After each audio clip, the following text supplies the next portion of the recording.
अनुपात, वह अनुपात ज्ञात कीजिए जिसमें y अक्ष बिंदुओं 5, -6 और -1, -4 को जोड़ने वाले रेखाखंड को विभाजित करती है। आपको वो अनुपात ज्ञात करना है।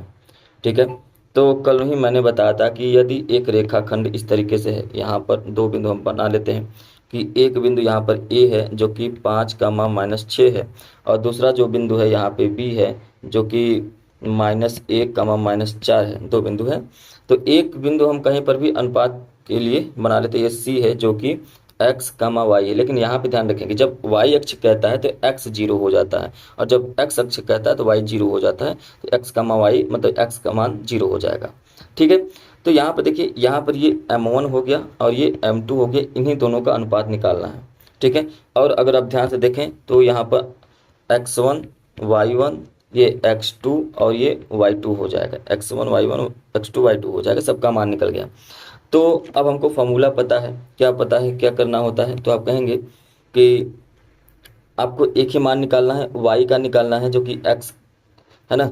तो x बराबर 0 दे रखा है, तो यहीं से मान निकाल लेते हैं। तो क्योंकि अब हमको ना तो y का मान निकालना है ना तो किसी चीज़ का, हमको m1 और m2 का अनुपात निकालना है। तो वो किसी से भी निकाल सकते हैं, ये जो 0 दे रखा है इसी से। तो अगर आप कहें कि x बराबर क्या होगा, तो आप कहेंगे कि m1 x2 plus m2 x1, अनुपात आप किसी एक से निकाल सकते हैं, m1 प्लस m2 हो जाएगा। अब यहाँ पे x का मान देखिए क्या है, 0 है। आप कहेंगे कि x का मान 0 है। m1 का मान कितना है आपको नहीं पता है, लेकिन x2 का मान कितना है ये आपको पता है, -1 हो जाएगा। ठीक है, क्या हो जाएगा, -1, प्लस m2 का मान कितना है नहीं पता है, x1 का मान कितना है 5 हो जाएगा। बट्टे में क्या हो जाएगा, तो कहेंगे m1 प्लस m2 हो जाएगा, ये हो गया। अगर हम m1 और m2 का इस तरफ टोटल गुणा कर दें तो क्या हो जाएगा, 0 हो जाएगा। ठीक है, तो 0 बराबर क्या बचेगा, कहेंगे कि -m1 प्लस 5m2।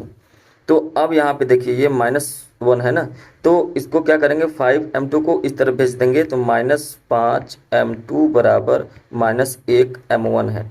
m1 बटे m2 निकालना है, ध्यान ये रखना है कि m2 बटे m1 नहीं, m1 बटे m2।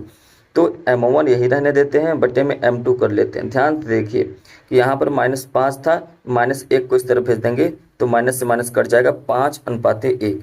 m1 बटे m2 आ गया 5/1, मतलब 5:1। यही आपका क्या हो जाएगा, आंसर हो जाएगा। तो आप यहाँ पे लास्ट में लिख सकते हैं कि अतः y अक्ष बिंदुओं a और b को जोड़ने वाले रेखाखंड को 5:1 के अनुपात में विभाजित